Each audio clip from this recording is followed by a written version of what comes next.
мо сумошон амо метем сумора мехра зари танашон ша кӯдакошон ай сумо мехронанд не ки я бор наеброян баромад намекунанд.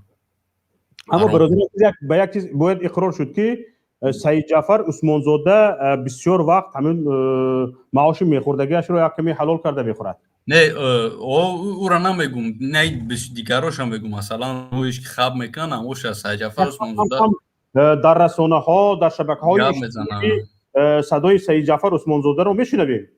مثلا او گفته بود که مثال قطر قطعی پاکستان چیشه محکم کنن، کنسولگریش محکم کنن در تویشون، همین چیزش بسیار ماده معقول شد. بهترین ما فکر میکنیم که او پیش قدم تر نسبت دیگه پایچیو وکیلا درباره اگر چی گپ زنیم نه حکومت تروریست حکومت امامعلی چی تروریستاری که طالبان با فکر ما که حکومت رحمان فر برای که بسیارتر آدم بکشه مثلا 1000-2000 آدم هر سالی در روسیه ممبر گم میشوند، کودک‌ها زنک‌ها در تاجیکستان گم میشوند. مثال اگر حساب کنیم هر سالی 5000 آدم کشته و یا که گم میشوند خیلی آبشی 5000 آدم ممکن است میشود یا میکشنشون یا گم میشن.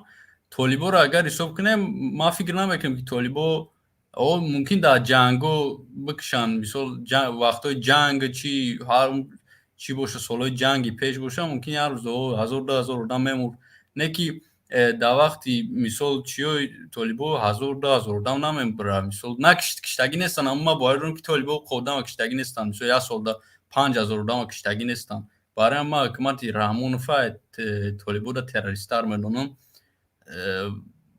و خطرناکتر نسبت طالبان، برای که ما میدونیم که طالبان چه خیلی آدمه، نه که رحمان نیاجیدنی آدمه مکاره هیلگره در گپش نمیسته، طالبان در گپشون میستن، نه که رحمان نمیسته در گپش چکنه.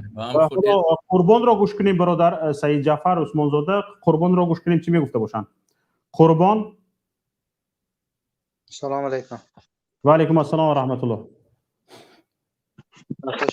من فکر میکنم همون وعده خدا که هست خلق تا خودش تغییر نتید اون وقت خدا قوم تغییر نمیتید.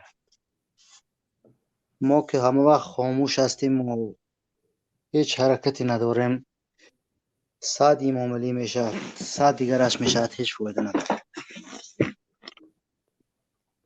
بله یعنی شما که ما خود خاموش هستیم. یعنی شما با سوره رعد آیه 11 اشاره میکنید؟ البته. بله. چی فایده؟ از اول خاموش هستیم، یک دعوا نمیکنیم، حق خودمون نمیدونیم، چی فایده؟ همه جا خار و زار. درست است. همین حکومت را تروریست ما خودمون کرده هستیم. البته همین حکومت همین مردم حق داده است که بکشندش. حالا از پیش از شما یک اشاره خوب شد، یعنی به یک حالتی پست مردم را برده رسانده است، مثل یک سگی، مثل مردم را ببینید قدرش رو، مثل یک سگی که چند روز 3 روز 4 روز گشنه نگه می‌داری، من یک برده نو میپرتای دوملی کنده میرود، خرسند شده با اومده. البته مهاجرت با برای مستقی مثل همین سگ به مردم مناسبت میکند حکومت، تا همین درجه آورده رسانده.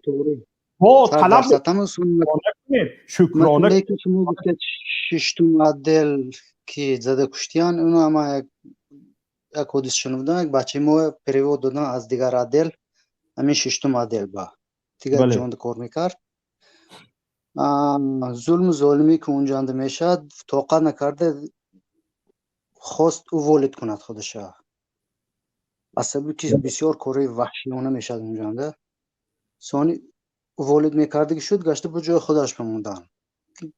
سانی همیخه نقل کرد که بچه های بیگناه ها از کوچه میبرن میزنن، اینقدر میزنن میکوبن که یگان گناهش نیست. مثال از همین سبب توقع نکرده و ولید کردنی شد، با گشتم جای خودش به پریود دادن. بسیار التماس کردن که 1 سال توقع کن تو هم عدد میکنی به همین زدن، تو خودت اینترست به خودت اینترست نمیشد. یعنی از این زیاد وحشیگری میشه. نه البته این وحشیگری رو در کجا دیدی؟ حالا عبدالله گپ زد. عبدالله السلام علیکم و رحمت الله برادر رحمت الله شوکت برکاته. محمد و بینندگان شبکه شما. الحمدلله بهترین شبکه‌وان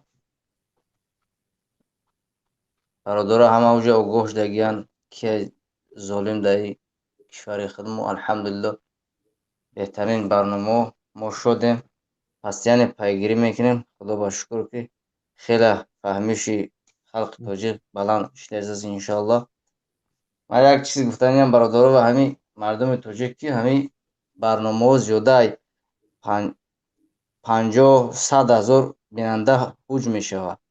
همین همون لایک ها تامون برادر تو که برادر شما آگاه شود و او یکون سمنه میگیره تو که برادرت آگاه شود تو که بدونه که فایدهش ایزیونش حوز یک فیلم فحش فایشه باشه. همین مردم خودمون لایک هاشون میمونه زیاده چند هزار لایک می شود.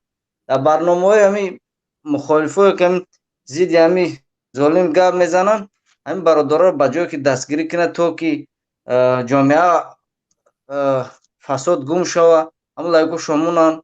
مثال تو که برادرها دیگه کس نمیدونه این برنامه را تو که بینن مقصد حق در جای بختیل در جای ما همین را گفتن که برادرای خواهش میکنیم ای برای الله همون لایک تامون تو که دیگه برادرها هم آگاه شوند کیا اینجا حق کیا اینو حق. خداوند نگهبان تو باشه. بهترین برنامه شدیم. تشکر زیاد. حالا یک زنگ از واتساپ قبول میکنیم بعد از آن عزت الله عبداللهی. الو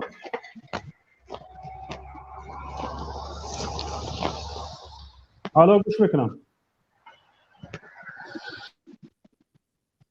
الو بفرمایید. نفری که از واتساپ زنگ زده ایستاده تا اینکه ما دیگران رو منتظر نکنیم بدون مقدمه بفرمایید. ما نوبت رو به شما دادیم.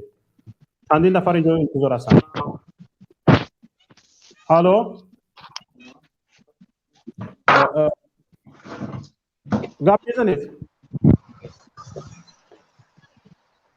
خب عزت الله بفرمایید آماده شوند بعد گپ بزنید.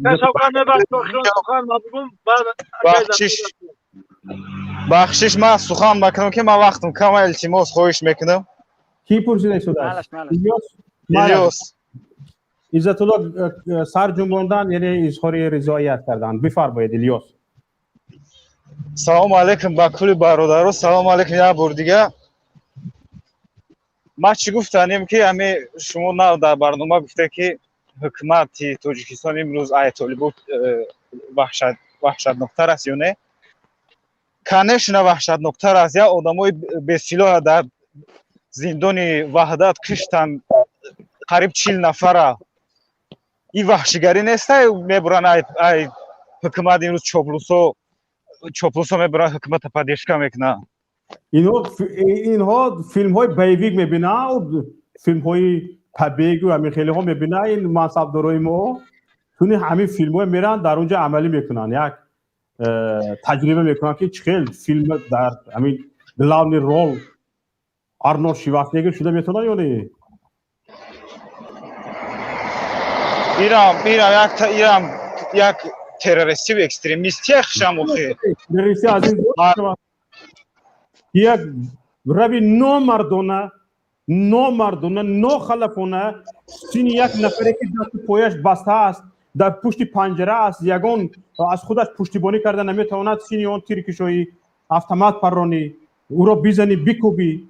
این نامرد تو بزند گپت نمیگذارد، با بچت گپت نمیگذارد، با کودکت گپت نمیگذارد، میری به زندانی که در پشت پنجره است با او سر بالا میکنی صدا بالا میکنی و او ادای جزا کرده شده است.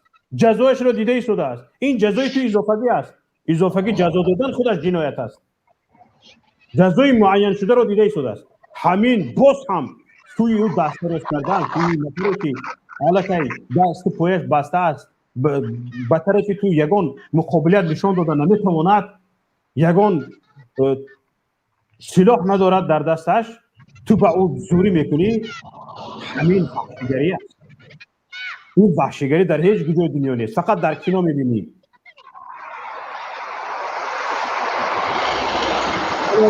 یگان علاوه دارید؟ ягон илова надорум. Саломат боше бародар. Эмомишак истефо. امام‌ایشک استعفا بدون تاخیر برادر عزیز همه گپ رو میشود بدون تاخیر گفت و به جایش برده رسانید و تاثیرگذار هم این تاخیر نیست، این حق همه آدمه. حق شایی اگر امامعلی رو تحقیر نکردید حتما شما خر رو تحقیق کردید. روزی خواهش میکنم. سلامت باشه برادر، در پناه خدا باشه. عبدالله بفرمایید. سلام علیکم و رحمت الله و برکاته. آوازم خوب است؟ خوب است صدایتان. یک بار دیگه سلام، تشکر ما را قبول کردید به استودیو آقای شوکت. میخواستم یک آیدی برنامه‌تان یا پاسخی خودم گپ زنم. بفرمایید. میخواستم گویم که چی فرقیت از بین حکومت تاجیکستان و طالبان یگان فرقیت ما نمیبینیم اینجا، که برای که هر دو حکومت یک خیل رفتار کردستند. اینش هم با جنگ آمد، اینش هم با جنگ در آمد، در حالی که مردم باید انتخاب کنند کی باشد در سر قدرت، کی دولت رو برنامه سازی کرده پیش برد. با ایناش هم با همین طالبان هم با جنگ و با بینید که با جنگ در آمدن، با خون گرفتیم. ولی ایناش هم هر دو حکومت هم میبینیم یک خیل است. ببینیم که نظر کنیم که سالهای 91 از 94 92 91 همه خیل اینا رو هم اومده بودن تا حاضر همه خیل رو برنامه شونه که ما با جنگ اومدیم، با خون اومدیم، با خون بریم. اینا هم همه خیل اومدن طالبان با جنگ در آمدن درون افغانستان و اینا هم حالی طالبان هم ایتا حکومت یک حکومت چه گم شما با که شوکت اینا حکومت باورناک است. اینا یک با نام اسلام اومده فریب کرده، حالی بسیار مردم افغانستان بسیار آزار میتین، اینا بسیار عذاب میتین مردم افغانستان. در حال گیریم که حکومت افغانستان اولش مردم کابل از همه سوادی که مردم کابل دارد اکای شوکت ما همین تاجیکستان ما اکثریتش داشت حکومتش داشت نداره همون سواد داره. یک بار نظر کنید چه انگلیسی خوب میگم میزنن سوادی کابل مردم کابل داره. من همین چیزی که هست حق میگم، سوادشون بسیار خوب است، سوادشون همین زیرکناک بس خوب است، سوادشون من گپ ندارم. ولی من اقرار میکنم که یک چوپانی افغان از یک معلم زبان ادبیات ما خوبتر گپ میزند با بعضی کلانی علمی و ادبیات گپ میزند. برای همین میگم که اینا با یک هر دو گروه حکومت طالبان رو حکومت تاجیکستان رو رقم هر دوش یک هستند. اینا یک خیل برنامه که اینش به نام اسلام اومد، اینش ضد اسلام است که از کرسی نروند گفته حکومت تاجیکستان. همین رحمان ضدی که مثل از کرسی نروند گفته اسلام تقویت کرده، هر خیل گروه ها برآوردن، هر خیل آدم ها را به هر خیل گروه دوختن، هر خیل چه گم در تهمت کردن و زندان شنوندن. بس همین سوال میاد که برای چی این کار میکنن؟ برای که از کرسی نرفتن اکشف خد. ایناش هم این حکومت طالبان ایناش هم همین خیلن. اینا حالی 20 سال عذاب میتین مردم. اینا هم یک ما 20 سال پیش طالبان رو بینیم، همون رفتاری که ویا داشتن همونا میگن ما یگان اون رفتار نداریم، نگه همون رفتارا رو کداستیم. اگر می اومدن با برنامه‌شون که مردم حکومت طالبان خیلی خودش رو اصلاح کرده است، لیکن حکومت تاجیکستان بدتر از 20 سال پیش شده است. بله و من چی گفتنی هستم همین 10 سال پیش همین وحشانیت هایی که این روزها داشت نداشت. حتی 10 سال پیش همین حکومت تاجیکستان یک کمی بعد جنگ خودش رو اصلاح کرده بود. حالا ببینید چی حالت آمده است. حالا ببینید حکومت طالبان امروز به جهانیان نشان داده ایستاده است که او طالبان 20 سال پیشینه نیست و خیلی اصلاح شده است و خیلی سیاستمدار هم شده است. حالا ببینید سیاستمداری رو ببینید، از خودش حتی ابرقدرت هایی که در سیاست جهانی به هم رقیب هستند، ضد هستند، به سوی خودش کشیده است، به سوی خودش هم‌آواز کرده است. مثلا گریم روسیه، آمریکا، چین، مثلا ترکیه و چند کشورهای دیگر امروز با طالبان همکاری دارند. بله همین نمیگم گفتم هستم که در حالی که چین، روسیه و آمریکا به هم یک رقابت سختی سیاسی دارند، اقتصادی دارند، در مسئله طالبان گپشون یک شده است. این یک سیاست بزرگی طالبان رو نشون میده. اما اینها به این حالت آمده رسیدند و دقت جامعه جهانی را به سوی خودشان جلب کردند، در حالی که حکومت ما هوش یادش دست به وحشیگری زدن است، دست به مردم، بله چه کنند یک ملک مردم را از بین بردن است، دارایی ملت را از بین بردن است. ببینید بله این من گفتنی بودم این سخن رو که برای که حکومت ما در مردم پیشرویش نیست. حکومت ما فقط در فکر خودش و در فکر از کرسی نرفتن ما است. یک مسئله هم مهاجر حل کردن نتونید در 28 سال 29 سال که اوزی با کدام مشکلی رو حل میکنه. من باوری دارم که اینا عزت الله یک زنگ از واتساپ هست، واتساپ رو قبول کنیم، صحبت رو دوام بدیم. همجا بیسید. بله.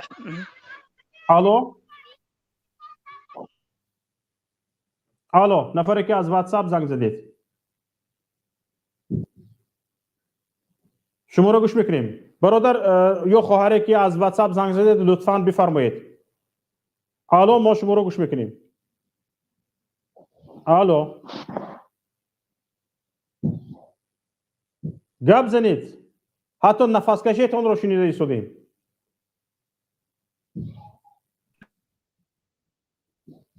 الو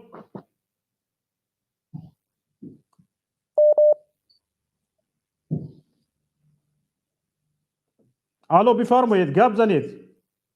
نفری که از واتساپ زنگ زدید ما شما رو انتظار هستیم. دیگر نفر از واتساپ زنگ زدن. بله تمام. باز همون نفر با فکرم وارد شدن. بله گلاب 44 رحمان توپک. سلام. بله بفرمایید، شما دویم بار وارد شدید. بله دویم بار وارد میشم، قد شما گپ زدن نشیدید اکا. انا گپ زنید برادر. حالا عزت الله بعضی بسیار فکرهای خوب را ابراز کردن. شما چی گفتنی هستید؟ فکرهای خوب را گپ زد. بیست. شما چی گفتنی هستید؟ شما چیزهای خوب گفته ایستاده بودید لیکن صدایتان کمتر مشوش شد. گپای امیر نفهمیدم. همین درو میچونسی که گپ خودتان رو بگید. گپ ما همین مقصد برنامه برای همین رژیم رحمان و فای همین خلق ما گفتنیم که همین ظلم در سرشون برکا گشته استن. همین مثال در مهاجرتن، در چیان کویش خیلی زنده میره و بایش مردش جسدش میبرن. همین کور 29 سال دوام دارد. دوام 29 سال همین خلق ما نمیدونم کورخطشون کردگی هن چی درشون شدگی های. بله اکا یک حاصل همین رحمان یک همین با همین صحبت کرده استیم. من میخواستم با همین یک کمتر کنم سخن تیم. اکم نام تو نخم نمیدونم و کوشش کنیم که در برنامه ها به تحقیر گپ زنیم. ما طرفدار رحمان فهم نیستیم، نه که ما طرف خوب مون باید نشون دیم که طرف ما یگان دشنام نشود و تحقیر هم نشود. یکمش ده همین نوای کنیم. اکای شوکت برنامه را به همین خبریم. از طرف ما فقط این یک مفکوره بهترین ما را نشون میده که ما دشنام نکنیم مردم بسیارتر به ما جواب میگیره. اگر ما بسیارتر دشنام کنیم قبله کنیم مردم از ما میگن اینم همین است، میگن دو چیز است میگن. برای همین کوشش کنیم که به تحقیر یعنی حالا ببینید برادر عزیز وحشیگری های نه اکای که میتونه که نام و نسب تو نویسید وای فرقیش نیست. خودتون رو گفتن یگان هراس دارید، یگان خوف دارید، یک نام خوب نویسید برادر عزیز. حالا ما درباره وحشیگری امامعلی رحمان گپ زده ایستادیم. بگذار خودمون یک کمتری از همین گونه وحشت ها خود را کنار گیریم. بله میخواستم اکا دا گپ زنم که اکایی که دا همین برادر دا که هر یک چیز شخصیت از خودش زویسته است. масалан мо бояд дига каса нигоҳ карда нашинем ка ака Шавқат барномаша тез бурдан мегирад. шумо ҳам метавонед камакак барнома кунед барои худтон. камакак буромада мо гапи ҳақ гуфтестем, мо ба фикрам нагуфтестем ягон каса ки силоҳа гирав, ягон каса парон.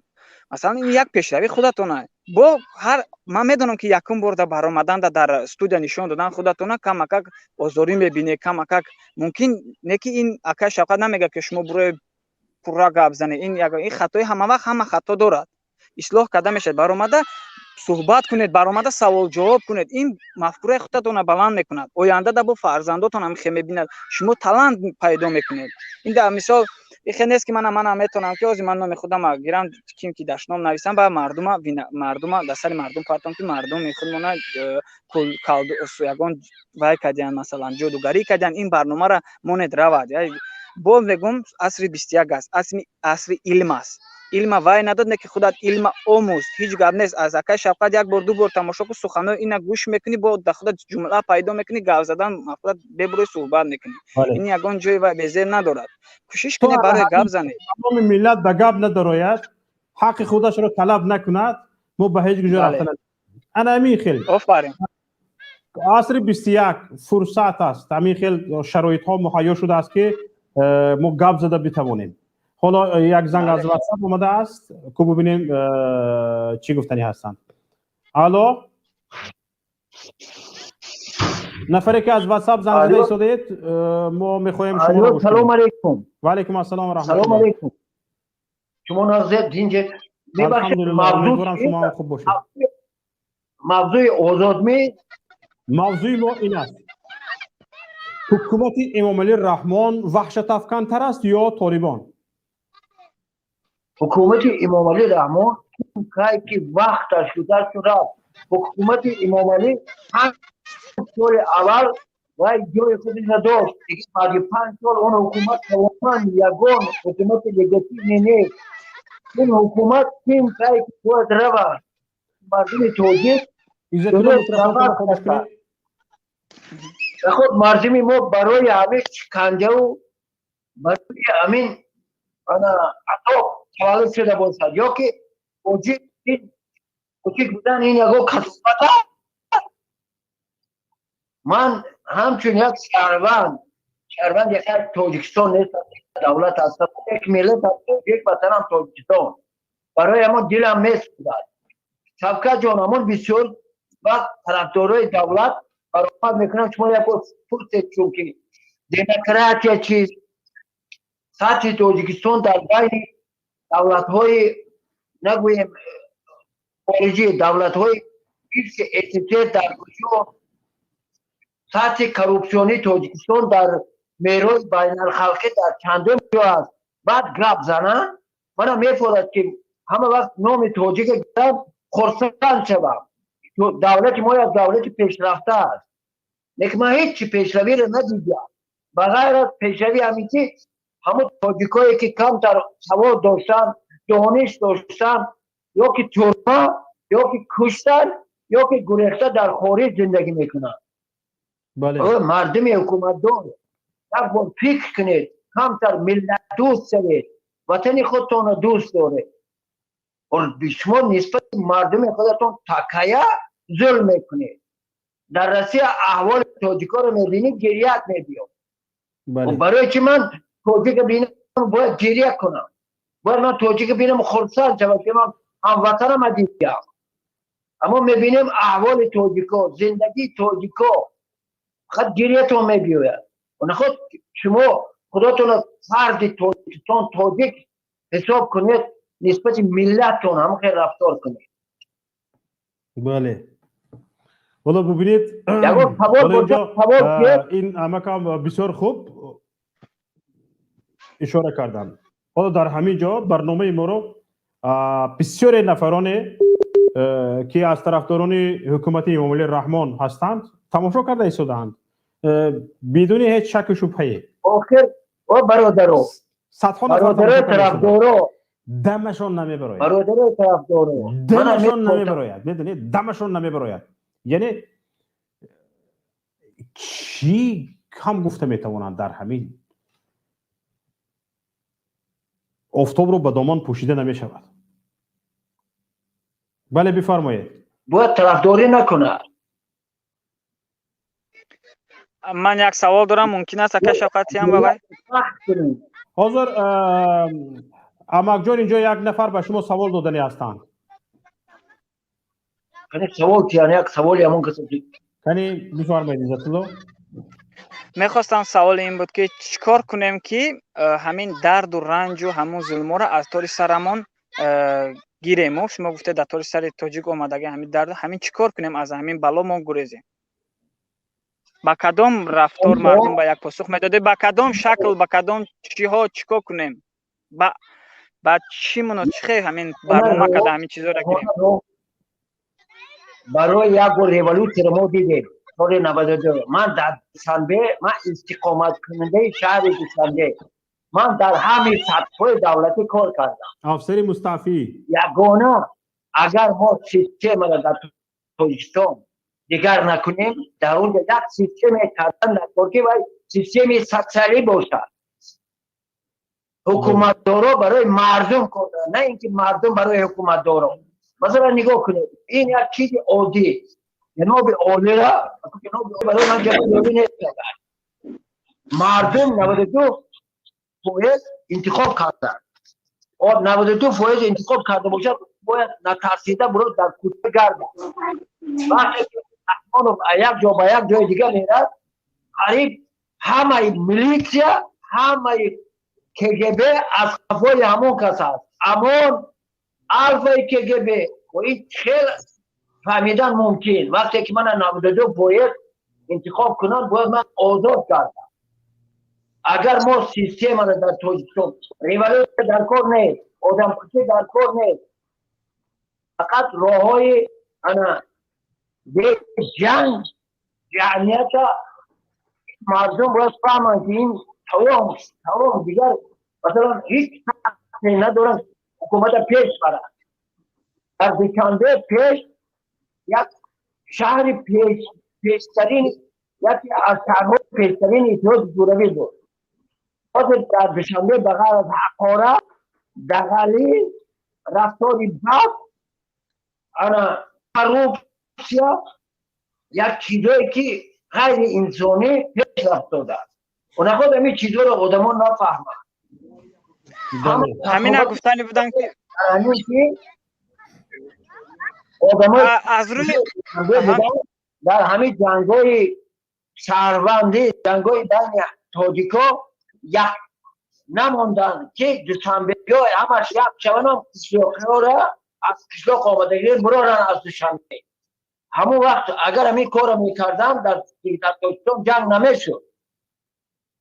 انا دوشنبگی ها کلابش طرف کلابی ها شد، بنجش طرف بنجی، پامیری طرف پامیری، از روی همین محل بازی، محل گیری ما دولت در دست یک آدمای بی‌سواد داده مونده.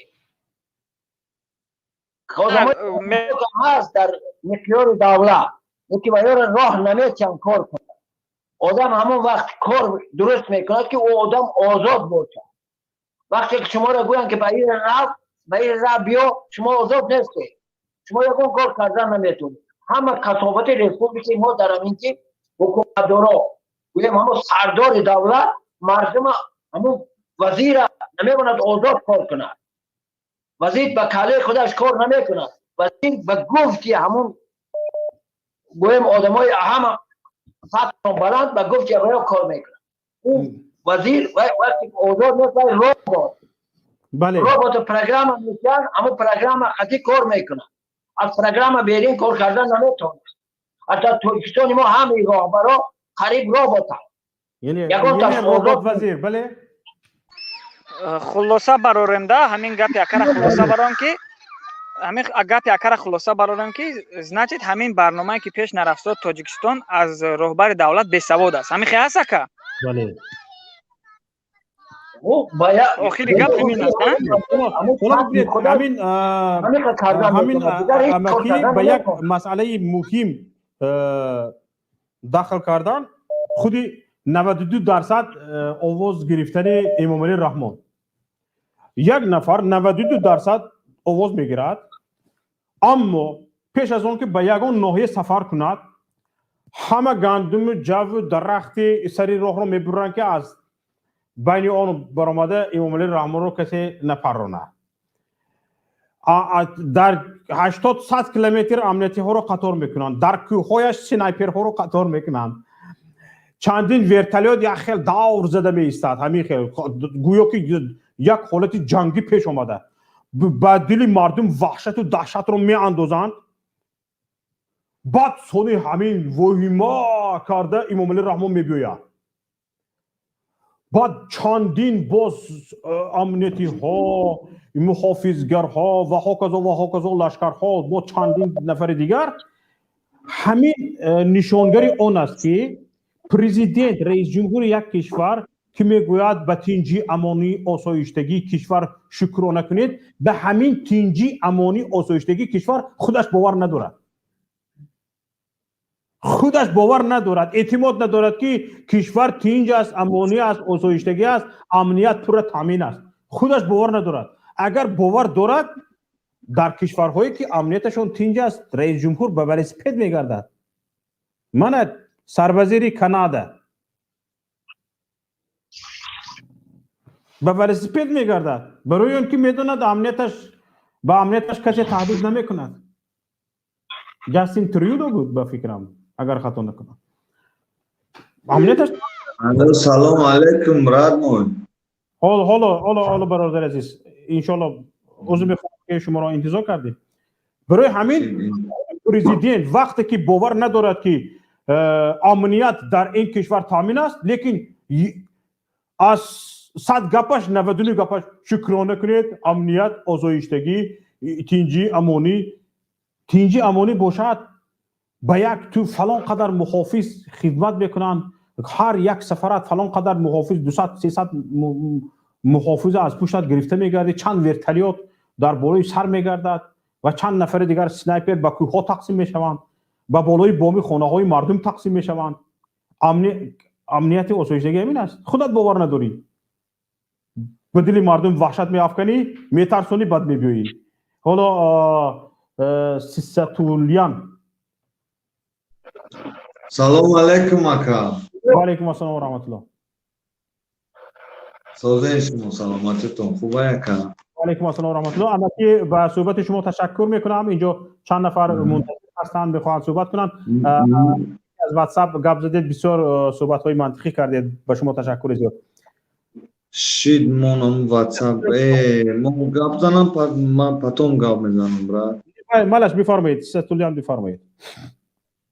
سوزی اکای برادتیجی سلامتیت خوبه؟ من برادتیجی نیستم، من شوکتی محمد هستم. نه اون ای اکام میگم این برادر طرف. من نام ایساقلا عبداللهیف است. میشد الحمدلله نام من برادتیجی نیست، من نام دارم. میشه الحمدلله خدا باشکر. ریش دیدم درش جانم برایم قمقه گفتم ده. رحمت کلام و شما را مقایسه کنید. شما هم ریش مونید، دولت آزاد است، ما در دموکراسی زندگانی میکنیم و ریش میمونید. خودم ریش دارم 3 متر جان. زنده باشید برادر. 300 دومتون گرفتنش مشکل است. اگر خطا گرام ساتولیان. ساتولیان برنامه برای چیه اکا یاد میگفتیم اونا؟ برادر عزیز بیایید شما یک بار از برنامه خارج شوید و صحبت قبلی ما را گوش کنید که برنامه درباره چی رفته ایستاده است و بحث درباره چی رفته ایستاده است. یک بار آگاهی پیدا کنید، بعد وارد شوید، ان شاء الله صحبت را با هم میتصورید. چی دکا گپ نیستای ایکور دیر میوم اکاخی میوم که شما 1 ساعت دوام کنه وجلی کور بیسوس چه کنم شما یک بار آگاهی پیدا کنید. من 10-15 دقیقه در اولی برنامه خیلی صحبت کرده هستم درباره موضوع امروزه. حتما آگاهی پیدا میکنید و با بعضی سوال ها نیاز نمیماند. حالا مهاجر بچه را گوش کنیم. مهاجر بچه بفرمایید. السلام علیکم و رحمت الله و علیکم السلام و رحمت الله و برکاته. خیلی خوب فهمید گوش کردید مثلا نام شما اگه هر برآمدتان زیادتر شود. زنده باشید. ما مهاجر بچه‌های این مسکو الله مشکلات مردم بیدار شدن بینین در اینجا چی گفت است. بله اینا برادرای افغانا رو بینید بهانه به کلی گپ رفته مهربان الله باشه. بله حالا به همین خیل حالت من چقدر نفرانی که در روسیه کار کرده هستید به همین قدر حالت وزنی مشکلی همین در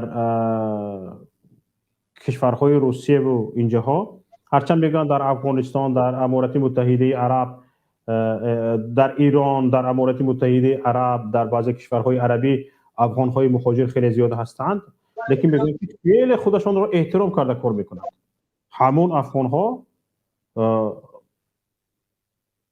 که مهاجر شده هستند رنگی ما سرسان سرگردان نیستند اینقدر برای همین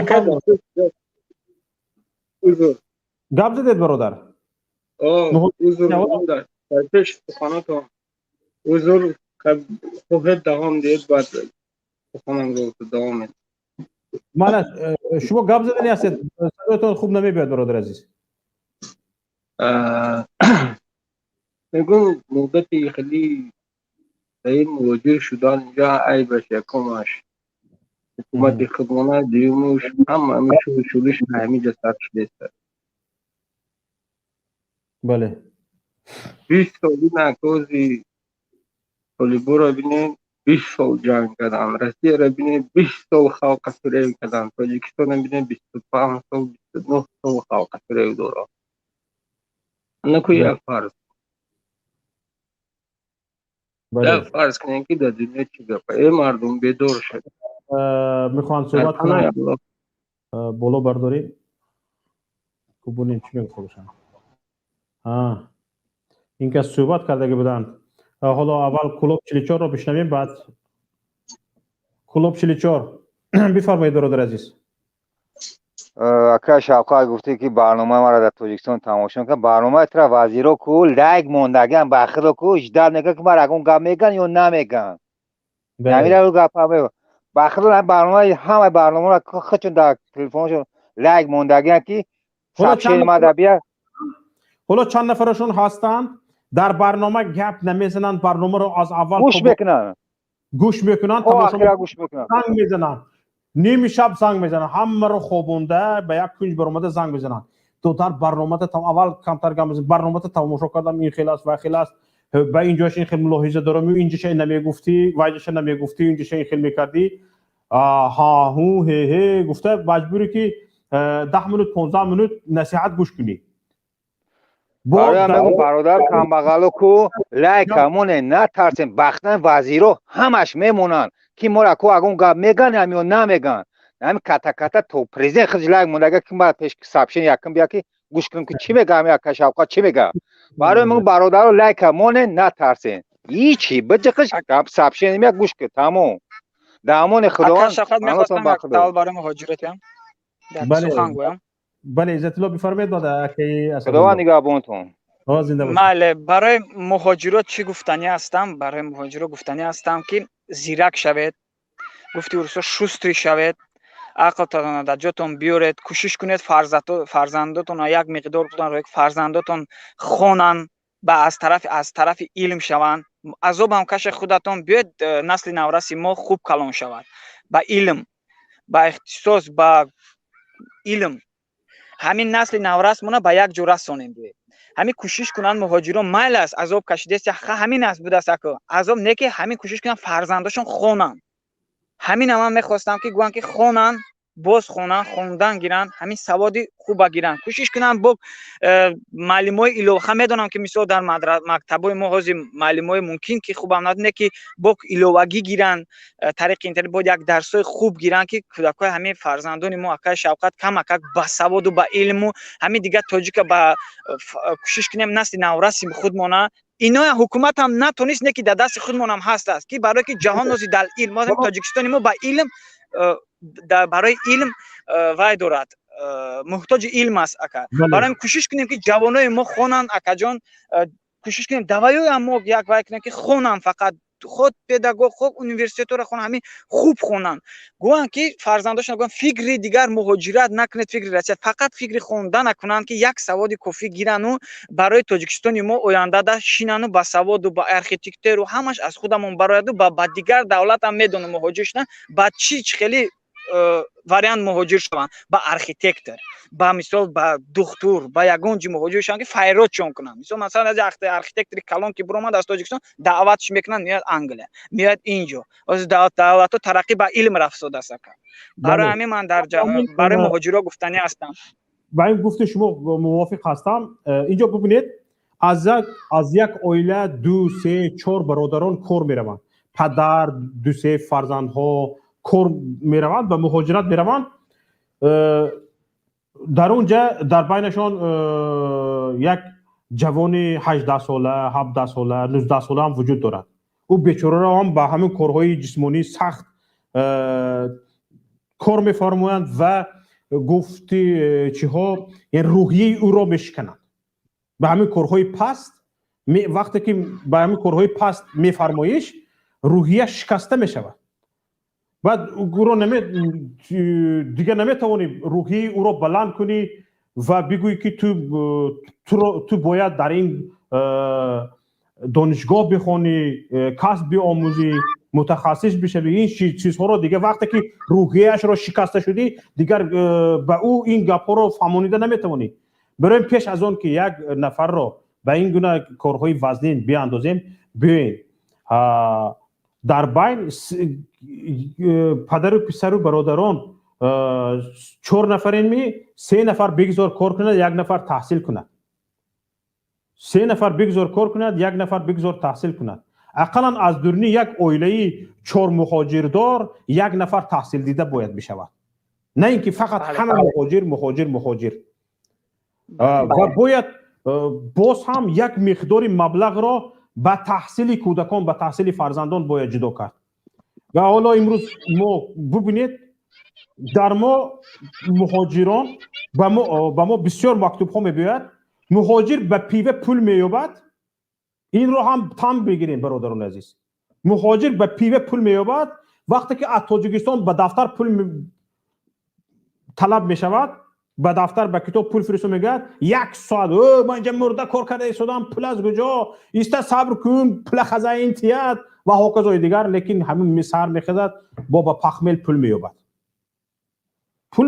به ناس به سیگارت پول مییابد در یک ماه سیگارتی کشتگی چند پول میشود پول مییابد لیکن به پای افضال بچه پول نمییابد به دفتر قلم پول نمییابد به پیشرفت فرزندش پول نمییابد با این گونه فهمیشه که تو به سیگار پول مییابی به پیوه پول مییابی به عرق پول مییابی به کوچه‌گردی پول مییابی به چغزنی به دیسکوتک پول مییابی لیکن برای مبلغ گذاری یک برادرت برای متخصص شدنش برای فرزندت برای پیشرفتش در مکتب تو مبلغ جدا کرده نمیتونی آینده تو چی میشه آینده فرزندانش چی میشه من واقعا با گفته شما موافق هستم برادر عزیز حالا نوبت را به برادر عزیز گرامیمان به اسدالله میدیم بفرمایید برادر السلام علیکم و رحمت الله و برکاته الله برکاته امیدوارم که خوب هستید با سلام و درود خود رو به همه تماشابینان و هر کسی که در اینجا واقع هستن سلام و درود خود رو میرسونم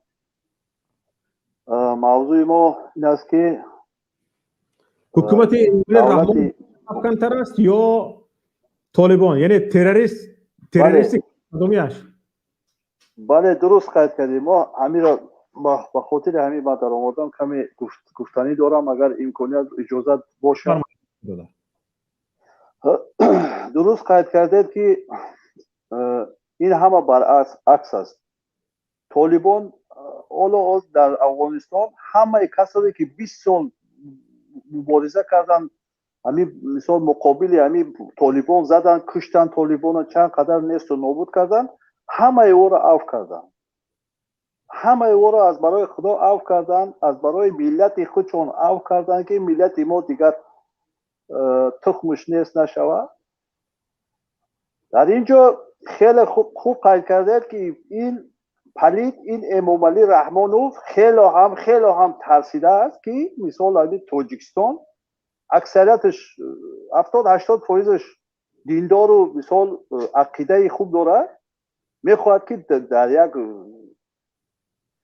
دولتی مقصد دموکراتی هم باشد، آزاد باشد. مثلا اکو تو اسلامی اکو خیلی دور است تاجیکستان که ما خواهیم مایل طرفدار همون دموکراتی باشد، دموکراتی حقانی.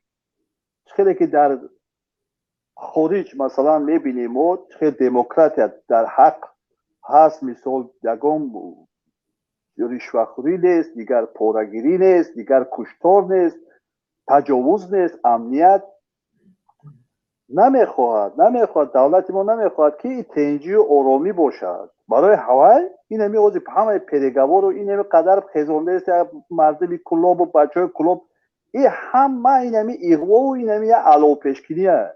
باور کنی همو پوسکای همون مردمی همو افغانستان خیلی زمینی خودشون خیلی وطنی خودشون حمایت کردن. طالبان کسی نباشه افغانستان ما سرحد داریم، با تنبول 201 دیویزیا روسیه در پشتی آمدگی در ایستادگی در دایره 5 چی با تو میخیزی در اینجا تاجیکا و پاجیکا و همه دنیا تاجیکا؟ این گپا همه دروغ سفسطه. این یک دشمنی با ملت، با دین، با همه چی دشمن است. این از اول دشمن دین بود. همین هر یک دیندار نیست و نابود کرد، هر یک عالم نیست تا حاضر عالما را نیست و نابود کرده شده. من این گپ خالصانه الله میگم از برای الله که همه این گپ درست است. مردم بیدار شوه، بفهمه که پلید کی است. پلید این همین در دنیای خود ما پلید خندیده این که میگه وای کنیم وای میشه وای کنیم، نه که کارش کرده شده.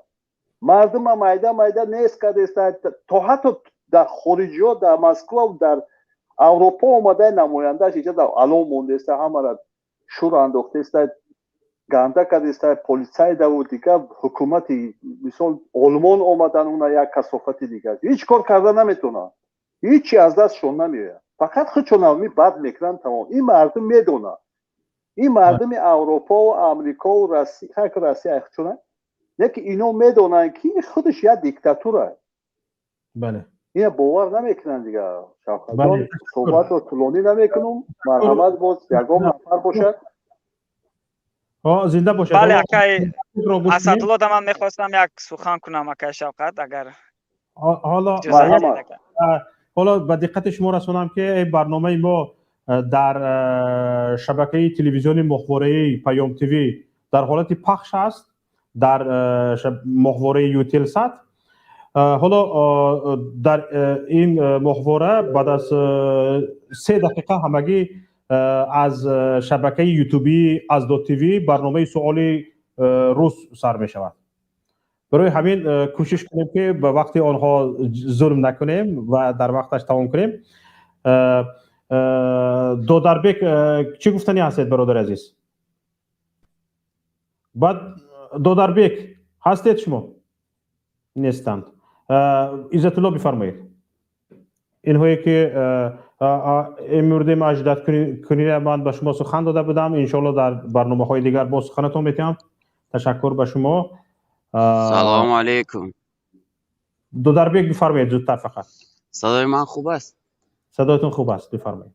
بله تشکر. موافق با موضوع. فرقیت در چی است؟ طالبان هم در گفتار آنقدر بد نیستند. آنچه که سخن میکنن همه از اسلام است ولی در عمل نیست.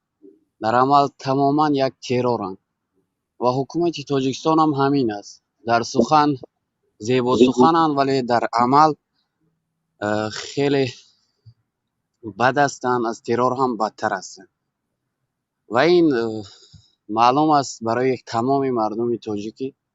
حکومت تاجیکستان یک بها دارد که از صفر هم بدتر. این انیق و دقیق است که از طالب خیلی فرق داره، خیلی پستر است. حتی غنی به خاطر پشتونها دروازه ها را باز کرد که پشتونها یعنی طالب ها وارد شوند، ترور وارد شود، نسل خودش نیست نشود و حکومت به دست آنها رود. тамоми мардуми афғону тоҷикро қурбон кард, вале ин ҳукумати тоҷикистон тоҷик мекушад. дар ин ҳеҷ шак нест. ин ҳатто ба ҳатто шак дорем ки раҳмонов бошад, чи мусулмон бошад, чи тоҷик бошад. ва дар он бобате ки шумо гуфтед ақаллан 3 бародар ё 4 бародар талош кунад ки як бародарашон аз як хонадон дарс хонад, ба андешаи ман хеле ғалат аст дар имрӯз, дар ҳукумати имрӯза, чунки мо ҳама медонем дар муҳоҷират ҳам ҳастан бачаҳое ки кӯшиш мекунанд хатиби як додаршон ё як фарзанди падаршон маълумоти олӣ дошта бошад, вале таълим дар ҳукумати тоҷикистон айни ҳол ба ҳама маълум аст ки ҷуз раққосагӣ чизе таълим намегирад. дар Русия, Аврупо, ҳатто шаҳрвандони мо метавонанд дар ҳамин ба сайтҳои расмии донишгоҳҳои аврупоӣ дохил шаванд ва онҷо арзаҳои худашонро пешниҳод кунанд, резюме пешниҳод кунанд ва талаботи худашонро пешниҳод кунанд ва ҳатто метавонанд ки ба ҳамин донишгоҳҳои аврупоӣ дохил шаванд. ин гуна фурсатҳо вуҷуд дорад, бародари азиз. Не танҳо вале хеле мушкил аст, хеле мушкил аст ба ин зиёд хоҳиш мекунам. иншоалло ки ин фикратонро гирифта монед, дар барномаҳои оянда иброз хоҳед кард. ман ҳатман ба шумо навбат медиҳам ба фурсат. дар ёдам дошта мемонам, иншоалло ки насиб бошад, иншоалло ба шумо фурсат бидиҳам суҳбат кунед. бародар Асадулло, ба шумо ҳам ташаккури зиёд که با برنامه ما فیض آورده. تشکر زیاد و به همه آنهایی که در برنامه ما شرکت داشتند، سخنرانی کردند، ما را گوش کردند، ما را تماشا کردند، به همه تان تشکر میکنم. از یکی که شما عذر میخواهم که شاید از یک کمتر تاثیر بیماری هم هست، یک کمتر شاید در رفت برنامه گرنگی هم کرده باشیم. از یکی که شما عذر بی عدد میخواهم و انشالله امیدواریم که در برنامه‌های آینده باز هم صحت‌تر میشویم و برنامه را پررنگتر و جالبتر گرفته میبریم. صحتمند و سربلند و پیروز باشید. با دعای یکایک شما برنامه امروزه را پوشیده گفته اعلام میکنم. السلام علیکم و رحمت الله. برنامه سیاسی و تحلیلی دیدگاه